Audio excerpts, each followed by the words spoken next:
Salut, bienvenue sur Antipop, le podcast pour les podcasteurs entrepreneurs déterminés à faire grandir leur podcast.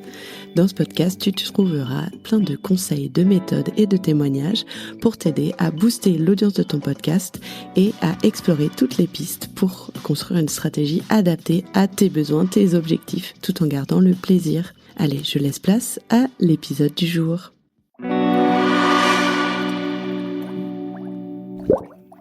Salut et bienvenue sur Antipop. Alors ne soyez pas effrayés, vous allez entendre beaucoup plus de voix qu'à votre habitude dans cet épisode parce que j'ai le plaisir d'accueillir à mon micro l'ensemble du collectif SOWO, S-O-W-O-W, qui est composé de Léa, Sophie, Delphine et Valentine et qui sont 4 podcasteuses chevronnées qui ont décidé de créer ensemble un collectif qui se présente de la manière suivante, un écosystème de compétences au service des humains dans l'entreprise et un think tank sur le futur du travail. Je suis trop contente de les recevoir aujourd'hui parce que, vous le savez, si vous me connaissez un peu, l'intelligence collective, la collaboration, la communauté, c'est quelque chose qui me passionne, que j'ai mis en place dans ma propre vie professionnelle avec EcoFactory et en général. Et quand je vois des initiatives qui proposent de collaborer plutôt que de verser dans le chemin de la compétition, et ben moi, ça me fabule. Je suis fabulée. Je sais pas si on dit ça. Mais, et du coup, j'ai envie de les inviter pour les questionner sur l'origine de ce collectif, à quoi il est dû, quelle envie il y a derrière, quelles sont les coulisses de la création d'un tel collectif, comment est-ce qu'on collabore, comment est-ce que on s'organise au quotidien. Léa, Sophie, Delphine et Valentine vont vous donner accès à toutes ces coulisses et j'espère que ça vous intéressera et que ça vous donnera envie de mettre plus de collaboration dans votre quotidien de podcasteurs et podcasteuses. Bienvenue les filles, est-ce que vous voulez compléter cette présentation ? Merci Anne-Claire pour ton invitation. C'est super, tu es la première à nous proposer cette initiative et on est ravis de le faire, donc merci beaucoup. Et je crois que t'as dit déjà beaucoup de choses. J'ai un lien particulier avec certaines d'entre vous, puisque j'ai travaillé avec Valentine, avec Delphine, et puis aussi avec Jeanne, qui faisait partie au début de l'aventure. Donc j'ai suivi de près votre fusion des Power Rangers, et j'avais eu beaucoup de curiosité au départ, et je me suis dit que c'était le moment de vous inviter pour vous donner la parole. Alors racontez-moi, quel a été le déclic pour créer SOWO ? Est-ce que c'est dès votre rencontre ou est-ce que ça s'est fait progressivement ? D'abord, moi, j'ai toujours eu envie de créer un collectif dans le cadre de mon travail, puisque quand on est indépendant, on est quand même seul, et qu'en plus, on a besoin de compétences complémentaires. Donc, j'ai toujours eu cet appétit-là. On s'est assez vite contacté avec Sophie quand elle a créé le podcast et je lui disais j'ai envie de faire quelque chose, mais bon moi j'étais dans une autre activité, j'ai pas pris le temps, etc. Jusqu'au jour où on s'est croisés à une projection de, je crois que c'était le premier documentaire de Samuel Durand, c'était le deuxième documentaire de Samuel, où on s'est, voilà, en fait moi je connaissais Sophie, je connaissais pas forcément bien ni Valentine ni Léa, je connaissais Jeanne de loin. Et puis, voilà, on s'est présentés les unes les autres et on s'est dit, finalement, si on faisait quelque chose ensemble. Et si on faisait quelque chose ensemble, ce qui est bien, c'est que là, ce qu'on a commencé à faire, c'est de faire. Parce que le problématique, c'est qu'on peut toujours se dire qu'on va faire quand on aura le temps et qu'on ne fait pas. Et donc, c'était la rentrée et on s'est assez vite dit, j'ai dit aux filles, moi, j'aime bien faire un épisode de fin d'année, un peu bilan de nos podcasts, de ce qui s'est raconté, et si on le faisait tout ensemble. Et donc, on a fait un épisode tout ensemble. Alors, il faut que tu saches, Anne-Claire, que quand on a lu ta question, on n'était pas d'accord sur les versions de notre rencontre. On avait chacun un peu notre manière de voir la rencontre et comment est-ce qu'on a commencé à travailler ensemble. Donc, ça nous a fait beaucoup rire. On était là, mais en fait, c'était pas nous. Donc voilà, et comme tu l'as très bien dit, Delphine, on se connaissait les unes les autres, mais pas forcément tout ensemble. Et puis en fait, tu as raison, Delphine, ça a commencé par cet épisode de fin d'année 2022, du coup, je pense. Et l'ambition était surtout de récapituler tout ce qu'on avait appris, chacune d'entre nous, pour le mettre tout ensemble et offrir un épisode avec beaucoup de valeur ajoutée pour nos éditeurs. Et en fait, tout a commencé comme ça. Et puis, ça a bien marché. Et on s'est dit, asseyons-nous autour de la table pour voir si on peut pas aller plus loin, quoi, finalement. Pour créer un collectif, il faut de la confiance, ça se crée dans le temps, il faut des liens. Donc, c'est aussi pour ça que selon les perspectives, j'imagine, vous n'avez pas la même histoire en tête. Et il faut aussi, du coup, pour créer un collectif, c'est une mini-communauté, des valeurs communes, une expérience commune, des intérêts, des motivations communes. Dans le cas de Soho, quelles sont ces choses en commun et ces choses complémentaires aussi, qui fait que ça peut créer une dynamique de collectif? En fait, déjà, c'est hyper important ce que tu dis sur le fait de créer de la confiance, le fait de créer ce collectif. C'est quelque chose qui nous a très vite tenu à cœur parce que aussi de par nos métiers, on sait à quel point c'est important. Donc, on a très vite voulu passer du temps. On a cadré les choses qu'on voulait faire ensemble. On a passé du temps à apprendre à mieux se connaître. On a passé des journées entières, en fait, à la fois de travail et de meilleures découvertes aussi, plus en détail de qui on était pour comprendre justement quelles étaient nos valeurs communes. On a fait tout un travail de réflexion parce qu'à partir du moment où c'est devenu un vrai projet, il y a eu le sujet de la charte graphique, de notre mission, de notre nom. Et en fait, on a vraiment passé plusieurs semaines à la fois avec des temps ensemble très concrètement, on passait des journées ensemble et du temps d'échange, beaucoup d'échanges sur WhatsApp, évidemment, pour définir tout ça. Et en fait, ce qu'on a compris assez rapidement, c'était que le plus petit dénominateur commun entre nous toutes, c'était notre vision optimiste et humaniste du monde du travail. Donc, c'était la raison pour laquelle on se fédérait toutes les 5 à l'époque, aujourd'hui toutes les 4, et qu'on avait vraiment donc chacune nos propres casquettes, nos propres façons de faire, mais que ce qui nous regroupait, c'était vraiment cet intérêt profond pour les transformations du travail, avec vraiment un profond espoir, un profond optimisme, et avec chacune ces explorations que l'on fait à travers nos podcasts et nos métiers d'accompagnement pour découvrir des personnes, des entreprises, des initiatives qu'après on a envie de mettre en lumière au sein de notre initiative commune.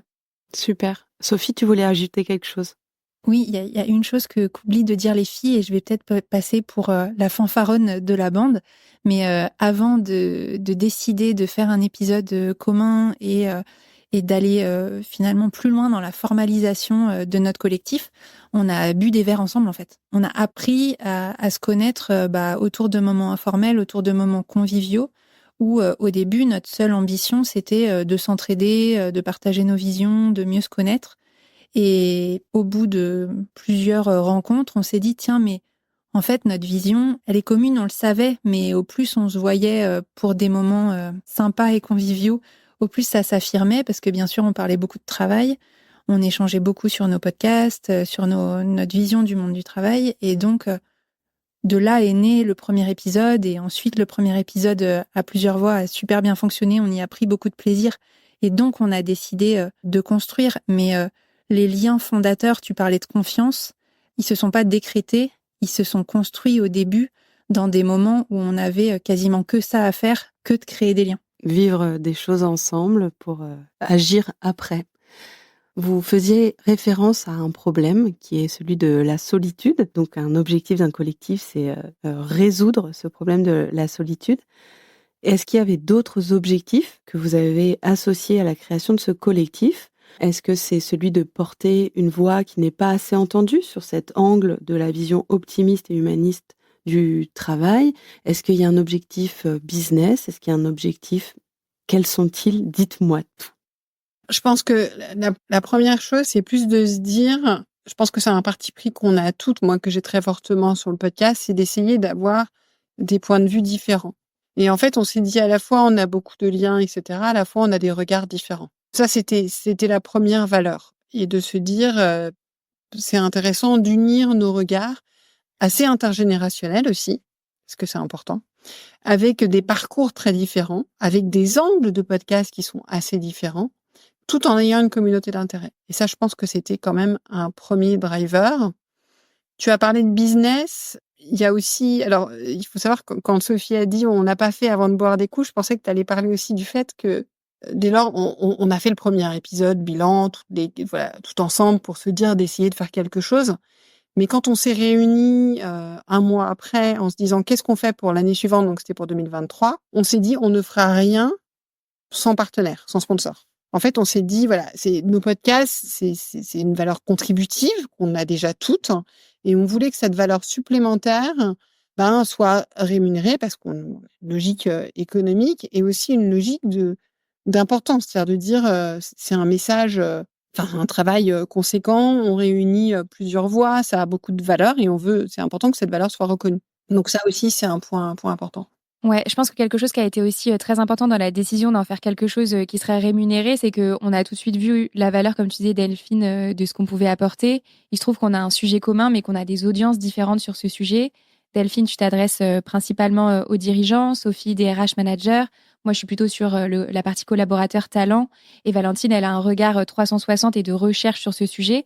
Et en fait, à nous toutes, on avait des convictions communes sur le sujet, mais on avait des audiences qui sont assez 360. Et quand on regarde une entreprise, en fait, on est capable d'adresser l'intégralité de ses parties prenantes, en fait. Et donc, on s'est vite rendu compte que, à nous quatre, sur ce sujet-là et sur le travail qu'on menait de manière individuelle depuis des années, parce que ça fait des années qu'on avait nos podcasts respectifs chacune. En fait, on avait quelque chose d'assez unique et on l'a pas retrouvé chez d'autres ailleurs. Et donc, on s'est dit, en fait, ça, on peut nous faire du très bon travail et apporter beaucoup de valeur là-dessus. Et en plus, il y a des entreprises en face qui pourraient potentiellement être intéressées. Donc, en fait, tout s'est assez vite rassemblé pour aller dans cette direction, en fait. Et comment est-ce qu'on identifie un partenaire de la sorte? Comment est-ce qu'on l'approche? Comment est-ce qu'on négocie ce partenariat? Est-ce que vous pouvez m'en dire un peu plus? Alors nous, les partenaires chez Soho, c'est que des personnes avec qui on est déjà en relation depuis un moment. Donc en fait, on va pas faire de la prospection à droite à gauche. En général, c'est des partenaires qu'on connaît déjà, qu'on a déjà reçus, avec qui on a déjà travaillé par le passé. C'est assez fluide finalement. Sauf qui nous a contactés cette année directement parce que on avait parlé de notre recherche de sponsors sur LinkedIn. Donc ça faisait déjà 1 an qu'on avait lancé ça. Et donc voilà, donc ça a été le petit ajout quand même non négligeable. Ça, c'est vraiment un atout qui est sous-exploité, c'est le réseau qu'on a déjà et aussi dans ces liens qu'on va créer de confiance, de collaboration, sans perspective immédiate business. Par exemple, j'ai lancé un side project qui s'appelle La Demande avec Anne-Fleur Andrelli et le sponsor qu'on a trouvé, c'est par relation aussi. C'est quelque chose qui s'est fait, l'alignement des planètes, sur une relation qui était non commerciale. Donc ça, c'est vraiment quelque chose qui est encouragé, qui est de l'ordre de la posture, en fait, de la façon d'être. Quand on rencontre quelqu'un, on soigne des relations avec eux en disant que peut-être le karma, je sais pas, à ce à quoi on croit, nous apportera après quelque chose de bien par rapport à ce qu'on a envie de créer dans le futur. Dans le partenariat de podcast, il y a plusieurs partis pris. Notre parti pris, et moi j'ai le même, ça fait 3 saisons que je suis sponsorisée aussi que j'ai des partenaires sur l'entreprise de demain. Notre parti pris est d'aller chercher des partenaires avec qui on a un ADN commun. Donc on a aussi des convictions, des explorations, des recherches communes, parce qu'on aurait pu aller chercher un partenaire qui vend des lunettes. Enfin, je caricature, mais nous avons une audience qui est quand même intéressante en termes de CSP pour d'entités commerciales. Mais notre recherche de partenaires, elle doit venir ajouter à la valeur de notre contenu.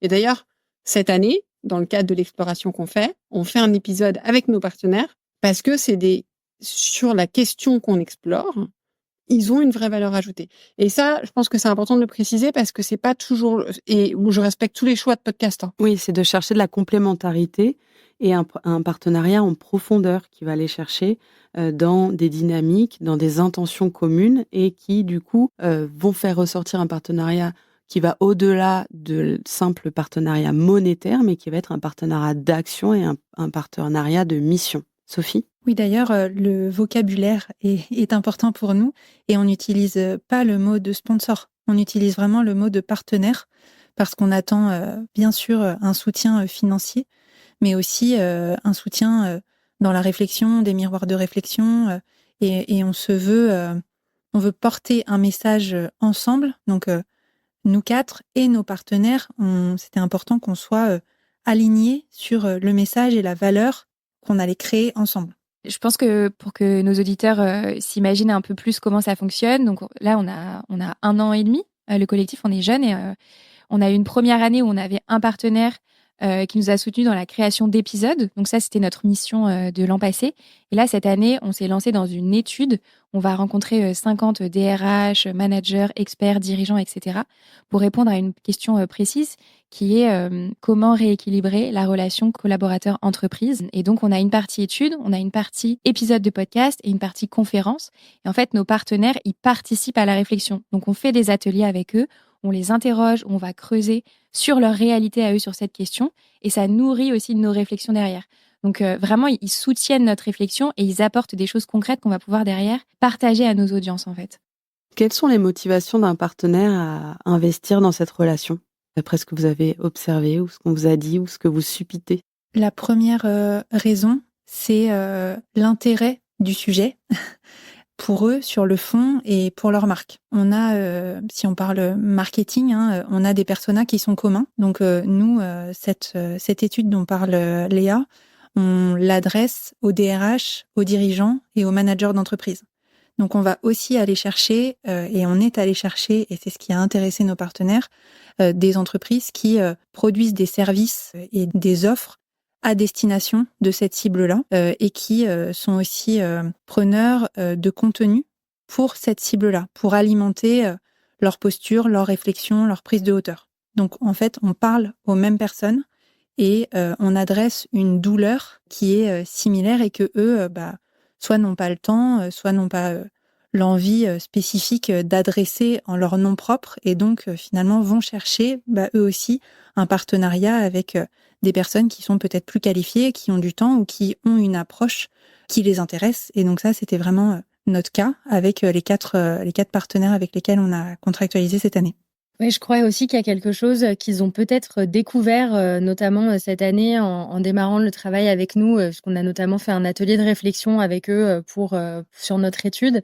Et je crois qu'on a toutes pu voir à quel point, personnellement, en fait, en tant que personne engagée, représentant l'entreprise partenaire, il y avait un vrai intérêt de réflexion, de collaboration, de prise de hauteur. Et en fait, moi, ce que j'aime depuis le début, que je dis tout le temps depuis qu'on a lancé Soho, c'est à quel point on incarne ce qu'on représente, ce qu'on fait, les convictions qu'on porte. Il y a à la fois des choses dans notre manière de travailler, dans ce qu'on a construit, dans le fait d'être toute indépendante, mais en travaillant collectivement. En fait, il y a vraiment, c'est vraiment multifacette à la fois ce qu'on fait et ce qu'on porte comme message. Et en fait, ce qui se passe avec les partenaires, et comme le soulignait Sophie, ce sont vraiment des partenaires intégrés à ça. Et même ça, c'est une nouvelle manière de travailler aussi. Et c'est en fait, nous, ce qui nous passionne et ce qui, je crois, intéresse nos partenaires également, c'est d'avoir ce côté-là vraiment multifacette, 360, de multisens, quelque part, de cette collaboration.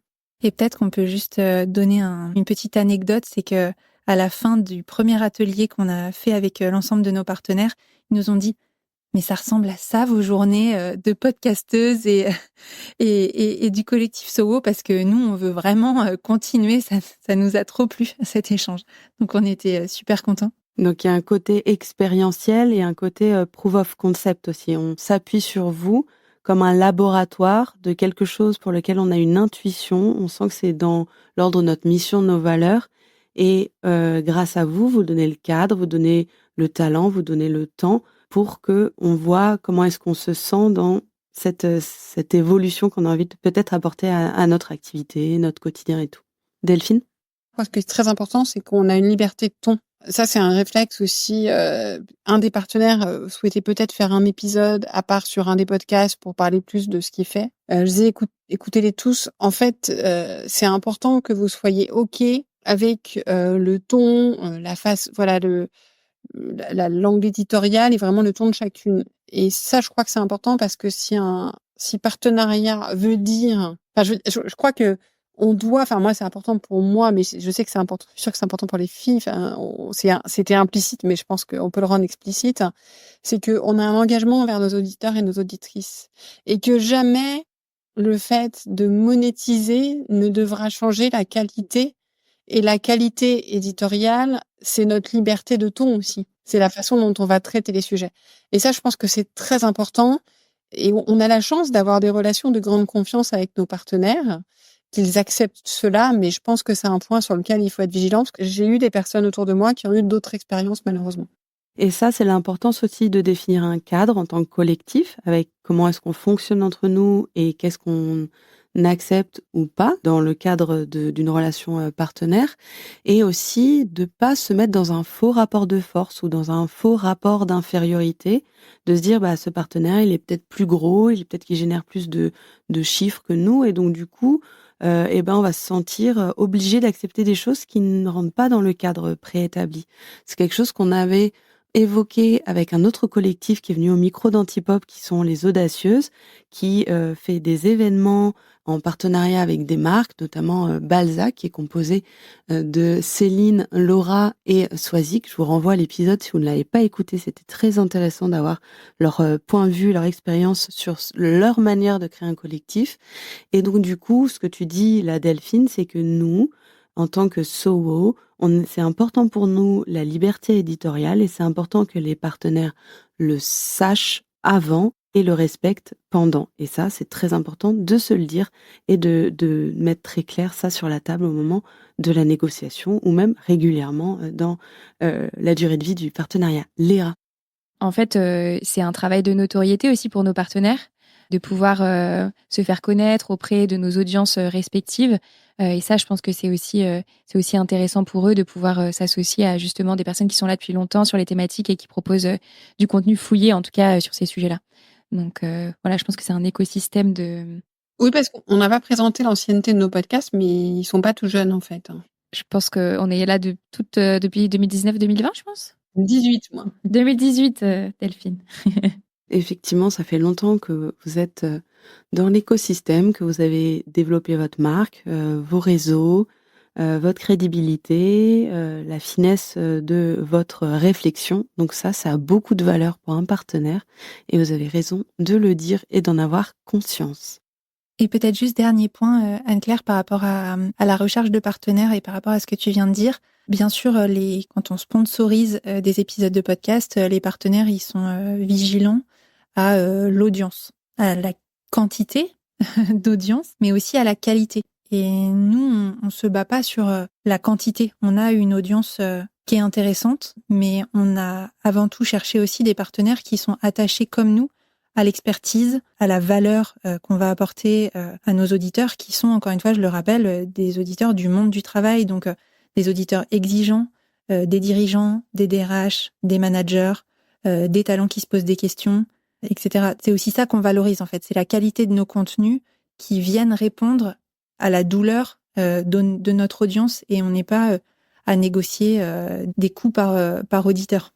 On n'est pas obligé de rentrer dans une logique de performance, parce que pour certains cas de figure, pour certains projets, c'est contre-productif, et c'est comme faire rentrer des ronds dans des carrés ou des carrés dans les ronds, c'est comme vous voulez. Mais certains de vous qui nous écoutez ont une approche différente du podcast, de leur projet. Ils sont en train de créer des communautés, des écosystèmes, ils sont en train de s'adresser à des niches, ils ont une approche créative qui doit sortir de cette perspective de la performance. Donc, n'hésitez pas à prendre du recul et à regarder comment est-ce que vous vous placez dans votre marché, quelle est l'expertise que vous pouvez mettre en avant, l'expérience qui vous est propre, et à la valoriser dans le cadre d'un partenariat plus large, en profondeur, en vendant certes de la visibilité, mais pas que, de l'expérience, de l'expertise, et de vous dire quelles sont les motivations d'un partenaire à travailler avec moi, comme l'ont fait les 4 fantastiques du collectif SOWO. Maintenant que vous avez un peu de bouteille pour le run de ce collectif, ce projet A4, comment il se passe? On dit que l'union fait la force, et j'en suis une très grande convaincue, mais qu'est-ce qui a été possible en tant que collectif qui n'aurait pas été possible sinon de manière individuelle? Qu'est-ce que vous avez fait? Je veux me concentrer sur la réalisation. Qu'est-ce que vous avez fait qui est issu de ce regroupement? Je pense que ce qu'on est en train de faire cette année, c'est-à-dire de fédérer 4 partenaires impliqués, engagés dans le futur du travail pour creuser un thème, une problématique, comme l'a dit Léa, qui est comment recréer un équilibre dans la relation entre talent et entreprise, mobiliser autant de monde, autant de moyens avec des livrables aussi gros, c'est-à-dire une étude auprès de plus de 50 personnes, 8 épisodes de podcast, une conférence, des tribunes dans la presse spécialisée. Ça, clairement, et en termes de mobilisation de partenaires, de financement, de travail, en fait, de charge de travail, c'est quelque chose qu'on n'aurait pas pu faire seul. Donc, on l'a mentionné, à côté de Sowo, donc cette activité propre, vous avez aussi vos propres podcasts, donc ça, c'est du boulot. Mais vous avez aussi des activités indépendantes, chacune de votre côté. Quelle est la place que prend Sowo dans votre quotidien? À quoi ça ressemble, le fait de faire partie de ce collectif? J'ai vu des week-ends au bord de la mer, mais j'imagine que c'est pas que ça. Les séminaires, Anne-Claire, voyons. Écoute, tu mets le doigt sur quelque chose qui est hyper important, c'est que effectivement, on a chacune nos activités avec chacune ce qu'on appelle entre nous nos casquettes. Donc on a des expertises très complémentaires chacune qu'on propose à nos clients de manière individuelle. Mais cette année, on expérimente aussi une autre forme de travail ensemble et je pense qu'on peut le dire. On n'en a jamais vraiment trop parlé, donc c'est la première fois qu'on va en parler. Donc il y a la partie émergée de l'iceberg dont on vient de parler, qui est celle du travail sur l'étude, les podcasts, les conférences qu'on peut proposer au nom de Sowo. Et il y a une autre partie qui n'a pas vraiment de nom. On l'appelle un peu le lab, le travail entre nous, enfin voilà. Et en fait, on travaille ensemble pour des clients sur nos expertises respectives. Donc, ça peut être sur de la production de podcasts à grande échelle pour certains clients. Ça peut être sur de l'accompagnement d'équipes. En fait, on regroupe toutes nos expertises ensemble. Et comme ça nous permet d'accompagner des plus gros projets sur nos autres casquettes qu'on a en dehors du podcast, en fait, finalement. Donc en fait, on travaille ensemble sur plein de sujets différents, au-delà de la partie podcasteuse. Ça, c'est la magie de la co-construction, de la collaboration. C'est que souvent, on rentre pour une raison et il y a plein de choses inattendues, des surprises qui en ressortent. Et il y a cette créativité, en fait, de l'association. Et la facilité à travailler ensemble. C'est-à-dire qu'on se connaît, il y a un appel d'offres qui sort. L'une d'entre nous ne se sent pas de répondre seule parce que l'appel d'offres est trop gros ou demande trop de charge de travail ou elle n'a pas la bande passante. Un petit SMS ou un message sur notre groupe WhatsApp et bim, on fédère tout de suite une équipe projet.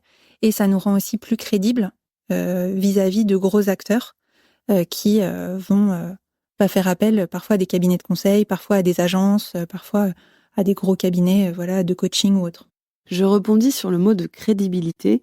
C'est vrai que quand j'ai vu Sowo sortir de terre, avec cet acronyme Sowo qui a une signification propre, un site internet, un logo, une identité visuelle, des shootings photos, on voit que vous avez investi dans votre image de marque, dans votre branding. Ça doit contribuer fortement à la crédibilité de votre projet. Est-ce que c'est quelque chose dont vous aviez déjà conscience ou est-ce que c'est quelque chose que vous avez vu sur le tas? J'aimerais bien que vous me disiez ce qu'il y a derrière ce branding, s'il vous plaît. En fait, ça a vraiment motivé la recherche de partenaires immédiates en se disant si on commence à exister, il faut vraiment qu'on existe. Et donc, dans le monde actuel, la question de l'image, elle est importante. La question de l'autorité, elle est importante. Parce qu'on a une autorité chacune, mais il s'agissait de créer une autorité collective. Donc, ça a été un chantier assez prioritaire. Aussi parce que construire une plateforme de marque oblige à se poser des questions fondamentales. Donc, oblige à se questionner sur ce qu'on veut faire du collectif, ce qu'on veut transmettre, les valeurs communes. Donc, en fait, encore une fois, comme j'en parlais tout à l'heure, de tout ce qui était implicite qui nous réunissait, de le rendre explicite. Donc, je pense que ça a une double vertu. Voilà. La seule question, c'est qu'on s'est dit, on était un peu logique entrepreneuriale, on fait si on arrive à le faire financer, si ça a une existence. Mais dès lors que cette année, ça a une existence, eh bien, on y va. Et donc, du coup, pour faire les choses sérieusement, il faut investir. Et pour investir, il faut qu'il y ait un partenaire. Donc, on sent que c'est un système, en fait. C'est quelque chose que vous avez créé. Ouais, non, ce qui est vrai, c'est que très vite, en fait, on a voulu en faire quelque chose qui tienne la route. Tout de suite, ça a été vraiment, donc effectivement, avec les moyens possibles, mais OK, on a besoin d'avoir un logo, une image, des photos, un calendrier de communication, un calendrier de publication. On s'est organisé pour avoir vraiment tout de suite quelque chose de très cadré. On avait des calls récurrents. Enfin, voilà, c'était très vite, en fait, assez structuré parce qu'on avait Le fait est aussi qu'à partir du moment où on avait un partenaire qui nous suivait, c'était aussi un engagement vis-à-vis d'eux. Et entre nous, un engagement aussi collectif de bien faire les choses. Et là, je crois que c'est important de noter que c'est pas juste une question de tempérament ou autre. Ça vient du fait que on est quand même plusieurs autour de la table à conduire des collectifs dans les entreprises, en fait, à animer les choses, etc. Et on sait l'importance du cadre, en fait. On sait combien on peut être libre dans un cadre, combien on peut être créatif dans un cadre. Et donc, très vite, on s'est dit, on veut mettre ce cadre parce qu'on sait que c'est ce cadre qui nous permettra, voilà. Alors, ce cadre est évolutif, on continue à le faire évoluer, on a changé les choses cette année, qu'on rechangerait peut-être. Donc voilà, c'est pas figé. Mais au moins, il y a un cadre. Et pour terminer ce sujet, on n'a peut-être pas répondu au temps que ça nous prend, à ta question sur le temps.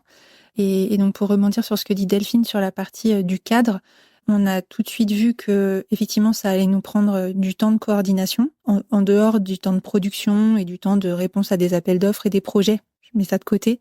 Mais vraiment du temps de coordination entre nous, déjà pour trouver le nom, pour faire le logo, puis ensuite pour créer nos contenus, travailler notre stratégie, etc. Et là, on a trouvé un mode de fonctionnement qui doit être efficace. Et on passe une journée par mois ensemble, dont on définit vraiment l'ordre du jour. On définit la raison pour laquelle on se voit. Il y a une ou deux d'entre nous qui préparent cette journée, qui soumet l'ordre du jour et le fonctionnement au reste de l'équipe. Mais en tout cas, voilà, on cadre le temps qu'on passe ensemble pour que ça soit à la fois efficace, plaisant, qu'on ait vraiment des moments de production et qu'on ait des moments de convivialité parce qu'on a un lien à nourrir de manière forte.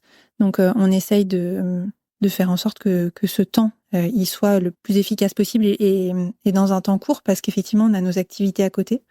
Après, on a un groupe WhatsApp sur lequel on se parle beaucoup.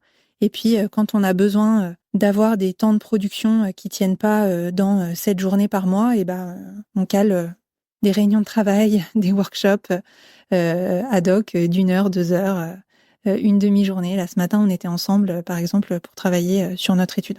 Génial. Valentine, tu voulais réagir? Oui, je voulais aussi juste ajouter, parce que dans ta question tout à l'heure, il y avait aussi la place de Soho dans notre quotidien. Elle est devenue quand même très importante, cette place. Alors, pas forcément qu'en temps de travail qu'on accorde, mais aussi dans les liens. Sophie parlait à l'instant du groupe WhatsApp.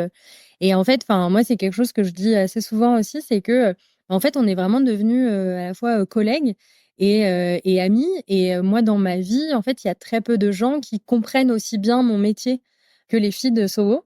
Et en fait, c'est vraiment aussi une chance d'avoir bâti ça entre nous, d'avoir des miroirs de réflexion. On se sollicite les unes les autres pour nos projets qui n'ont pas forcément de lien direct avec Soho. Ça, c'est hyper important, hyper intéressant. Et du coup, oui, ça a pris une place quotidienne, même si on ne parle pas de Soho spécifiquement quotidienne. Ouais, je voulais rajouter quand même quelque chose pour les gens qui nous écoutent. Là, on te parle de cadre, de mode de fonctionnement, etc. On a l'impression que tout est hyper carré, etc. Il faut savoir qu'on a de longs débats et de longues discussions sur plein de choses, sur nos modes de fonctionnement, sur la manière dont on veut adresser les projets, les sujets, etc. Et je pense que c'est important de le dire aussi que, en fait, c'est pas parce que tout s'aligne en termes de sujets à adresser, qu'on est d'accord sur la vision, que dans le day-to-day, il n'y a pas forcément des débats, des choses sur lesquelles on doit s'ajuster de semaine en semaine. Et vraiment, ça, c'est important de le dire parce que ça fait partie du fonctionnement collectif. Tu parlais d'itération, Delphine, et de flexibilité. On se laisse aussi la place, ça prend du temps. Parfois, on n'en a pas assez, mais d'avoir ces moments où on échange et où on itère notre manière de faire ensemble. Effectivement, c'est propre à un fonctionnement de collectif, de communauté, de faire des test and learn, parce qu'en fait, c'est de l'humain, c'est une matière vivante. Tout n'est pas prédictif, en fait. On n'est pas sur quelque chose de mathématique. À quand, Anne-Claire, la communauté des communautés de podcasteurs? Puisque t'as cité déjà plusieurs communautés. Ça serait hyper intéressant de nous réunir pour nous faire échanger. C'est vrai. Après 1 an et demi, est-ce que vous avez une leçon de ce fonctionnement de collectif que vous avez apprise et qui vous a surprise? Sophie? Ce qui m'a le plus surprise, ce qui me donne confiance dans la suite et ce qui me rend profondément optimiste, c'est que parfois le chemin, il est tortueux quand on se pose une question, puis le temps d'aboutir finalement à la réponse à la question. Et moi, dans mon ancienne vie, j'étais manager. Donc j'étais celle qui décidait, celle qui s'assurait que on atteigne l'objectif et qui pouvait trancher quand on n'atteignait pas l'objectif en temps voulu. Et donc j'ai dû m'adapter à un fonctionnement de collectif où il n'y a pas de chef, il n'y a pas de manager, il n'y a pas de décideuse plus l'une que les autres. Et en fait, parfois on se pose une question, on part dans tous les sens. Donc moi au début ça me faisait super peur. Je me disais mais on n'est pas rendu, de ma fenêtre on partait pas dans le bon sens. Et à la fin, on arrive à quelque chose de génial. Et donc ça, pour moi, c'est vraiment une grosse source d'apprentissage et de plaisir maintenant de nous voir cheminer, de nous voir fonctionner. Ça me donne énormément confiance dans notre capacité à faire parce que j'ai aussi vu cette capacité dans un temps très court. Parfois, on fait ce cheminement en 1 mois, 2 mois, mais on est aussi capable de le faire en 10 minutes. Et voilà, l'intelligence collective, presque dans ce qu'elle a de plus magique, j'ai envie de dire, on la vit. En tout cas, moi, c'est un grand apprentissage avec ce collectif. Moi, la chose qui m'a le plus impressionnée cette dernière année dans le collectif, c'est la puissance du collectif, la perception que peuvent avoir des clients, des prospects de la puissance du collectif. On a été amenés à répondre à des appels d'offres, à prendre le micro tout ensemble. Et en fait, les gens perçoivent la valeur de cette intelligence collective. On a toutes les 4 des backgrounds très différents. On n'a pas forcément le même âge. Et donc ça, pour les personnes avec qui on veut travailler, en fait, ça a énormément de valeur et on le ressent très fort chez toutes les parties prenantes avec qui on peut échanger, en fait. Et c'est assez impressionnant quand même. Et on l'a vu au début du lancement, les premières semaines ou les premiers mois, tout le monde ne nous parlait que de So Wow. Et donc, c'était chouette de voir l'engouement pour la notion de collectif. Il y a une notion de créativité et d'irrésistibilité dans le fait de créer quelque chose de nouveau et qui répondent à des vrais problèmes, comme on l'a dit en début de notre conversation. Quels sont vos grands projets pour 2024 et vos rêves les plus fous pour 2034 ? Le grand projet 2024, Léa en a parlé tout à l'heure, c'est cette étude, ces épisodes et qui va donner lieu en novembre à une conférence. Donc, il y a vraiment tout un process. Un des challenges aussi de cette année, c'est qu'on n'a pas forcément les mêmes écoutes sur nos épisodes à 4 que sur nos épisodes individuels. Il n'y en a pas moins, mais c'est pas forcément les mêmes personnes. Donc, en fait, il y a aussi cette question je pense qu'il faut qu'on continue à creuser. Et on a décidé cette année en plus de le diffuser sur nos chaînes, de créer une chaîne à part. Donc, ça, c'est laboratoire là-dessus, mais je pense que ça peut être une question aussi pour des personnes qui font des épisodes en commun et pas en commun, de manière régulière. Donc, voilà pour 2024, pour les rêves les plus fous. Je vais laisser parler mes autres membres du collectif aussi. Et pour les rêves les plus fous, quand on a vu ta question, Anne-Claire, on s'est demandé, ta question c'est pour les rêves les plus fous pour 2034, donc à horizon de 10 ans. Et en fait, ce qu'on partageait, c'est qu'on n'a pas un rêve. On est incapable de formuler un rêve pour So Wow, parce que déjà, entre l'année dernière et cette année, le collectif, il a profondément changé. On a déjà du mal à imaginer ce qu'on fera l'année prochaine. Bien sûr, on a des idées. On a des pistes, on a des envies, mais on sait très bien que ça s'affine et que c'est vraiment en expérimentant au fur et à mesure nos projets, on leur donne envie que les idées viennent.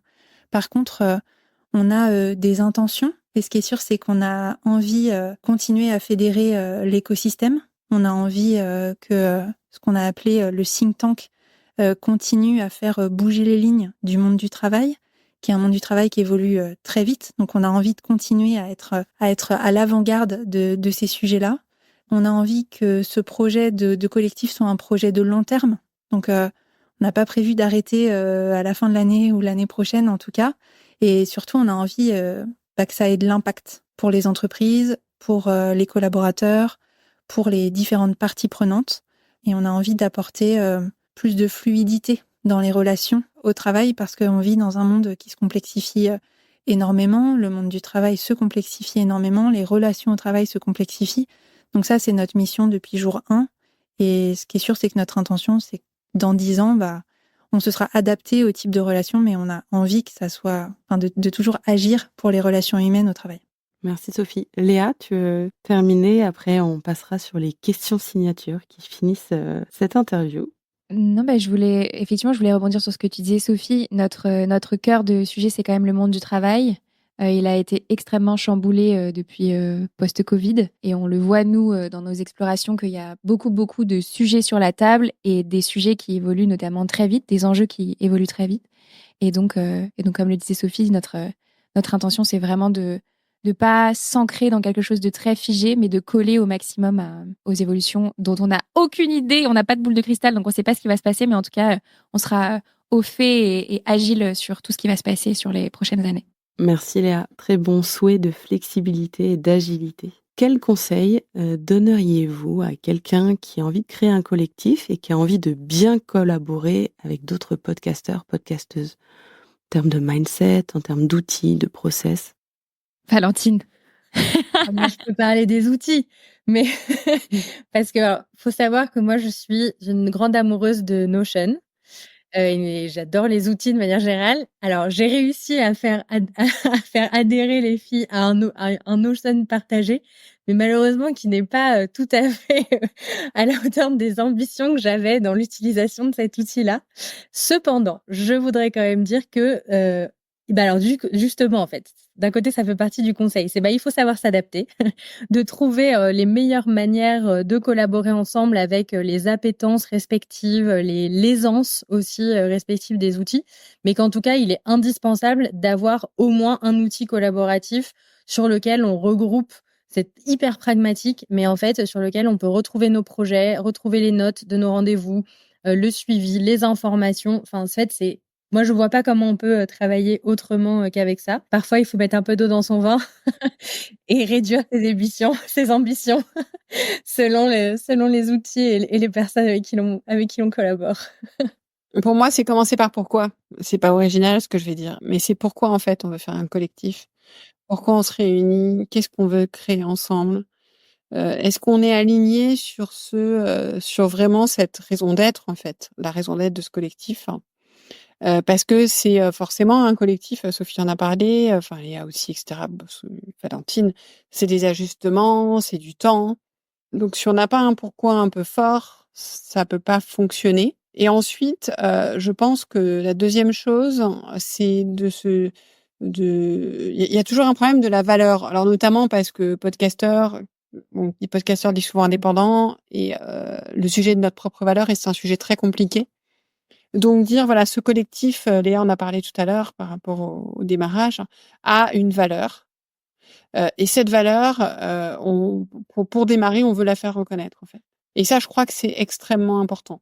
Donc c'est à la fois coupler cette notion du pourquoi, à la fois coupler cette notion d'entrepreneuriat du style je ne fais pas si ça répond pas aussi à un besoin. Puisque ça répond à un besoin et que ça a du sens et que ça a de la valeur parce qu'on a des profils qui ont de la valeur, eh bien on va trouver des partenaires. Je pense que ça, c'est une démarche intéressante. Je ferai le parallèle parce que moi, j'ai un autre collectif finalement que j'ai créé aussi avec 2 autres podcasteurs, par hasard un peu, avec Tim de Lundi au Soleil et Baptiste Bénézet de Learning by Doing. Et c'est la même chose, c'était pourquoi. Et tout de suite, ça a été quelle est cette valeur, comment on la fait reconnaître et quels sont nos partenaires. Et ça, je pense que c'est important parce que on n'est pas juste une bande de potes. Même si on est devenus amis, enfin, je veux dire, c'est très important. Et je crois que ça peut être un des biais du monde du podcast, de l'entrepreneuriat, etc. Or, en fait, on est des professionnels. Et c'est amusant parce qu'il y a un des sujets de notre réflexion de cette année sur la relation qui est comment on reconsidère la valeur professionnelle des individus. Et je crois qu'il faut qu'on commence par notre valeur professionnelle. Est-ce qu'il y a une ressource que vous aimez recommander aux podcasteurs et aux podcasteuses autour de vous? Moi, j'étais bien embêtée quand j'ai vu ta question, Anne-Claire, parce que mais les ressources dont je m'inspire sont rarement des ressources académiques, on va dire. Donc, pour le podcast, je m'inspire rarement de ressources de podcast ou qui parlent de podcast. Et pour le management, c'est pareil, par exemple, qui est mon cœur de métier.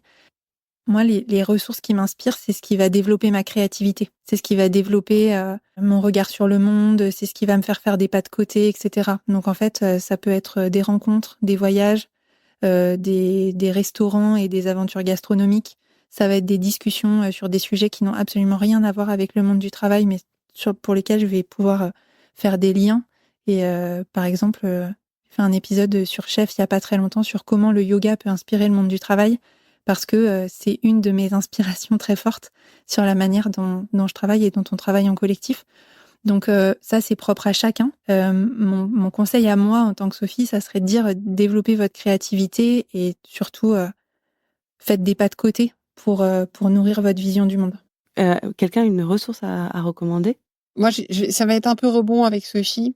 Moi, j'aime bien aussi que ça nourrisse, que ça fasse des pas de côté, que ça fasse faire des pas de côté à notre audience. Donc, Sophie parlait du yoga. Moi, je vais chercher souvent des invités. Là, j'ai proposé à des personnes complètement incongrues. Donc ça, c'est important et je pense que c'est fondamental parce qu'on est dans une société un peu trop clivante, un peu trop algorithmée.